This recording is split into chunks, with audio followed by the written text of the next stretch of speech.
Kei te pukuriri ngā hapu o Ngāti Hurunga te rangi, te roro o te rangi me Ngāti Uenuku Kōpako o te Arawa Waka, ki te uepū huarahi o te NZTA. Kei te hanga huarahi hou te uepū nei ki te papa wakarererangi o Rotorua, engari kei runga taua huarahi i ngā whenua o ngā iwi nei. Kei a Hinarangi Goodman, ngā whakamārama. Koinei te huarahi hau ko tohua e te uepū o NZTA, hei huarahi mai ngā puna, o whata tai atu hoki ki te taunga wakarererangi o Rotorua. Nā tērā hai tāhera naira, māngai mō ngā hapu e toru o Tauarohe, he ara tēnei e kukuti ana ki te ngākau. Those are efforts that they will spend where they are required and where they are most appreciated. And in those forums, I mean, basically they're telling us they really don't give a rat's about our needs for the future, about our children's needs for the future. Hei tā NZTA te kaumārua ngā kāinga ka turakia ki raro, a akarere pokahia ngā whenua Māori kua rāhuihia.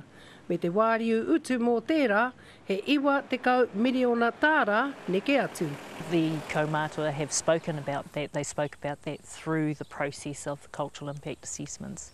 They have always spoken about that and made it clear to NZTA that they will be mucking around with things that they know nothing about. Ahakoa te huarahi hau, engari ka noho tonu te huarahi o te ngai.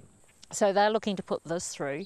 Rotorua District Council will then manage Te Ngai Road, well, as they do. However, for us ratepayers, we still have to pay for that.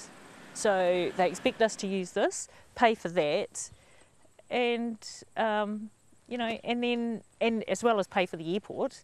Hei tāhera mai rāno, ko roa nā hapu e umere atu ana ki te kaunihera o Rotorua, arā me te uepū o NZTA, kia kaua e rā wikawike hia nā whenua tūpuna, kei muri i a haunei me e rātu kei ngā puna. Engari, auware ake ana. When you look at Wakatsa and the whole Puarenga area, the whole area of Ngāpuna, it's an active geothermal area.